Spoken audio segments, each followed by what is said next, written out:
और जो सीधा मुख्य सचिव की अगर ऊपर बात आती है, कहीं ना कहीं केंद्र सरकार इसमें घिरती नजर आएगी। लगता है कि ईडी अब जो है आम आदमी पार्टी के ऊपर शांत हो जाएगी, क्योंकि ये मामला केंद्र सरकार के ऊपर खुलकर आ गया, यानी सीधा सीधा मुख्य सचिव को लेकर ये खुलकर आ गया है।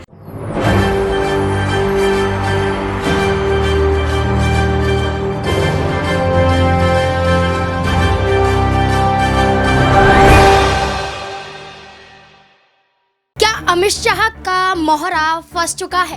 क्या अब सीबीआई जांच मुख्य सचिव नरेश कुमार के खिलाफ होकर रहेगी? नमस्कार, मैं नाज़मीन खान और आप देख रहे हैं SPN9 न्यूज। कई दिनों से ये मामला तूल पकड़े बैठा है। दिल्ली के मुख्य सचिव नरेश कुमार पर भ्रष्टाचार के कई बड़े आरोप लगाए गए हैं।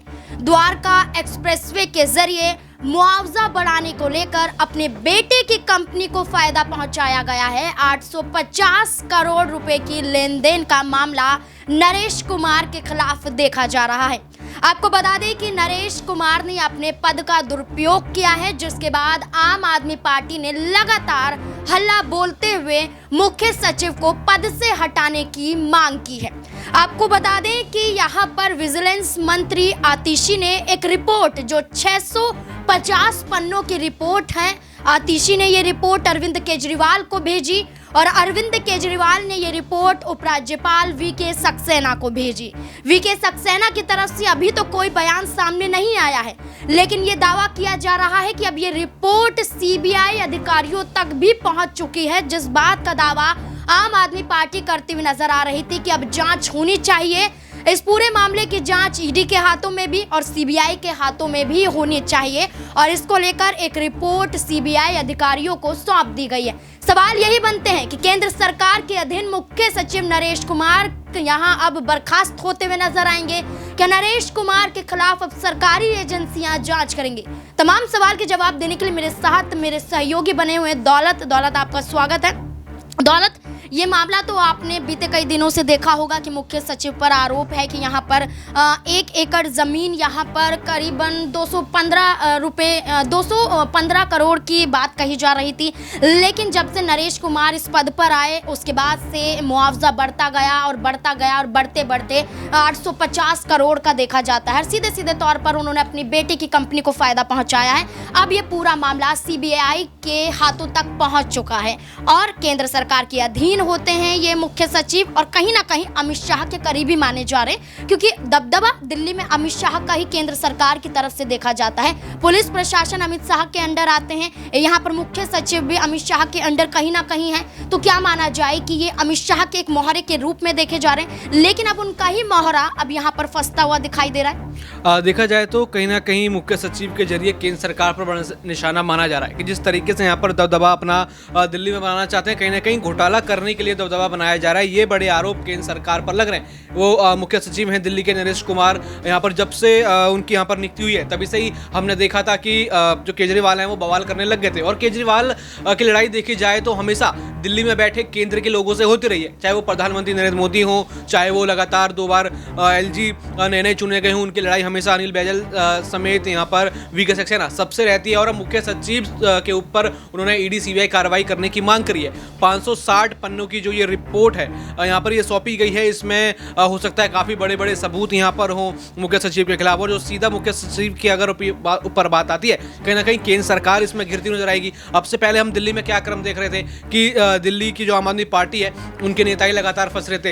यहाँ पर बात करें सत्येंद्र जैन, मनीष सिसोदिया, संजय सिंह, फिर अरविंद केजरीवाल के ऊपर भी साया बना हुआ है, पूरा डर बना हुआ है कि ईडी उनको फिर दोबारा नोटिस यहाँ पर दे सकती है या फिर घर पर जाकर पूछताछ कर सकती है। लेकिन इस बीच एक मामला खुल के आया है तो कहीं ना कहीं ऐसा लगता है कि ईडी अब जो है आम आदमी पार्टी के ऊपर शांत हो जाएगी, क्योंकि ये मामला केंद्र सरकार के ऊपर खुलकर आ गया, यानी सीधा सीधा मुख्य सचिव को लेकर ये खुलकर आ गया है, जिनके कनेक्शन जो है बताए जा रहे हैं कि अमित शाह से और केंद्र सरकार से काफ़ी उनकी जो है करीबी है। यहाँ पर अगर केंद्र सरकार के ऊपर इस तरीके से बातें होंगी तो कहीं ना कहीं एक्शन यहाँ पर सीधे सीधे आम आदमी पार्टी के नेताओं के ऊपर कम होना हो जाएगा, क्योंकि यहाँ पर डर डर हो जाएगा कि अगर यहाँ पर आम आदमी पार्टी अगर बड़े रूप में आवाज़ उठाती है, बड़े बड़े प्रदर्शन अगर यहाँ पर होते हैं, क्योंकि इस समय यहाँ पर आम आदमी पार्टी ने जब संजय सिंह जेल में गए थे तो प्रदर्शन किए थे ईडी सीबीआई को लेकर, आइंदा यहाँ पर हम देखते हैं कि लगातार वार करते रहते हैं, तो बिल्कुल यहाँ पर प्रदर्शन की भी नौ बता सकती है। और यहाँ पर अरविंद केजरीवाल खुद इन प्रदर्शन में उतरकर बीजेपी के खिलाफ और मुख्य सचिव के खिलाफ बड़ी बातें यहाँ पर कर सकते हैं। और अगर केंद्र घिरेगा तो केंद्र कहीं ना कहीं ईडी वाली कार्रवाई में यहाँ पर ढिलाई बरतेगा, और देखा जाए तो ये बड़ा मौका है आम आदमी पार्टी के पास कि केंद्र सरकार को यहाँ पर घेरा जाए। यहाँ पर मुख्य सचिव की बात करें दौलत, तो मुख्य सचिव वही हैं नरेश कुमार, जिन्होंने अरविंद केजरीवाल के बंगले को लेकर सवाल खड़े किए थे, रेनोवेशन को लेकर कई बड़े सवाल खड़े करते हुए नजर आए थे। शराब घोटाले मामले में भी यहाँ पर मुख्य सचिव ही सबसे पहले उपराज्यपाल के पास पहुंचे थे। तो यहाँ पर नरेश कुमार का ये कहना है कि मैं उनके खिलाफ उतरा हूँ, इसलिए आम आदमी पार्टी मुझे फंसाने की कोशिश कर रही है। ऐसा कोई भी घोटाला, ऐसा कोई भी भ्रष्टाचार नजर नहीं आता। लेकिन सीधे सीधे तौर पर देखा जाए तो यहाँ पर हेमंत सिंह की बात करें, जो साउथ वेस्ट के डीएम थे, सस्पेंड हो जाते हैं, उनके खिलाफ सीबीआई जांच करवाई जाती है। हेमंत खुद ये कबूलते हैं कि वाकई द्वारका एक्सप्रेसवे के जरिए घोटाला हुआ है, भ्रष्टाचार हुआ है, पैसे खाए गए हैं, फायदा पहुंचाया गया है। जब यहाँ पर वो साबित हो रहा है तो ये आरोप क्यों लगाया जा रहा है नरेश कुमार की तरफ से कि आम आदमी पार्टी जानबूझकर कर रही है, क्योंकि मैंने उनके ऊपर कई आरोप लगाए। देखिए, जब भी कोई व्यक्ति के ऊपर आरोप होते हैं तो कहीं ना कहीं दूसरे व्यक्ति को घेरने में लग जाता है। यहाँ पर जब आम आदमी पार्टी के नेताओं की गिरफ्तारी होती है तो बीजेपी के खिलाफ बोलने लग जाते हैं। अब यहाँ पर वही पैटर्न नरेश कुमार अपना रहे हैं। यहाँ पर वो देखा जाए तो आम आदमी पार्टी के खिलाफ बोल रहे हैं, लेकिन आम आदमी पार्टी के पास अभी मौका जो है कम समय के लिए, क्योंकि यहाँ पर हम देख सकते हैं कि अब वो सेवानिवृत्त होने वाले हैं। यहाँ पर फिर मुद्दा को यहाँ पर देखा जाए तो बचेगा नहीं, और लगातार हम देख रहे हैं कि नरेश कुमार फंस चुके हैं, उनके बेटे इस पूरे मामले में फंस चुके हैं। ईडी सीबीआई की बात यहाँ पर की जा रही है। और यहाँ पर बात की जाए तो जो आपने डीएम की बात करी, अगर वो ऐसा कहते हैं तो कहीं ना कहीं इन बातों में सच्चाई स्पष्ट तौर पर नजर आती है, क्योंकि सीबीआई ने कहीं ना कहीं उनसे सच यहाँ पर उगलवा लिया। लेकिन फिर भी नरेश कुमार ये बात मानने को तैयार नहीं हो रहे, क्योंकि यहाँ पर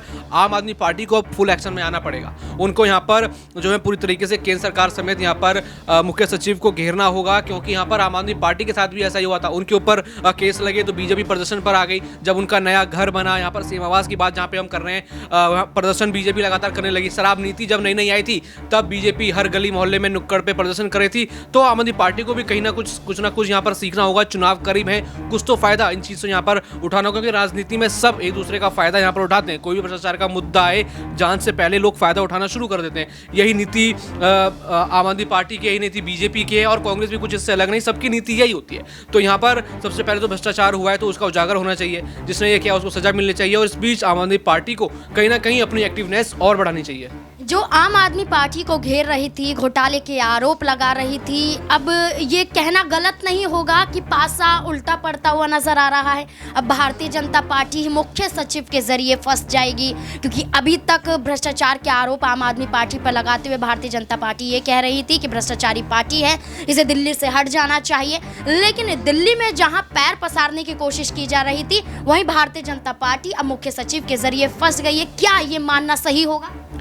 बिल्कुल, यहाँ पर जो है सीधा केंद्र पर हमला मारा गया है कि यहाँ पर मुख्य सचिव जो हैं कहीं ना कहीं केंद्र की दखलंदाजी से यहाँ पर रहते हैं। यहाँ पर नज़र उन्होंने सरकार के ऊपर रखी हुई है, तो बिल्कुल यहाँ पर सीधा मामला केंद्र सरकार के ऊपर जाता है। अगर ऐसी बातें होती हैं तो यहाँ पर अमित शाह के ऊपर भी बताए जाते हैं। तो बिल्कुल यहाँ पर केंद्र को घेरने के लिए एक बड़ा मुद्दा जो है अरविंद केजरीवाल के पास है, आम आदमी पार्टी के पास है। और कहीं ना कहीं अब ईडी जिस तरीके से उनके ऊपर यहाँ पर वार करती हुई जा रही है, तो यहाँ पर उनको देखना होगा कि वो इन सबसे कैसे बचें और किस तरीके से मुख्य सचिव और बाकी इन चीज़ों को सम्मिलित करते हुए केंद्र सरकार पर बड़ा हमला करें।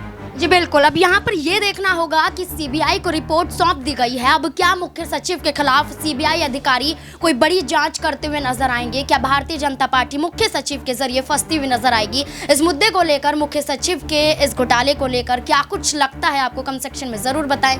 देखते रहे SPN9 न्यूज़। धन्यवाद।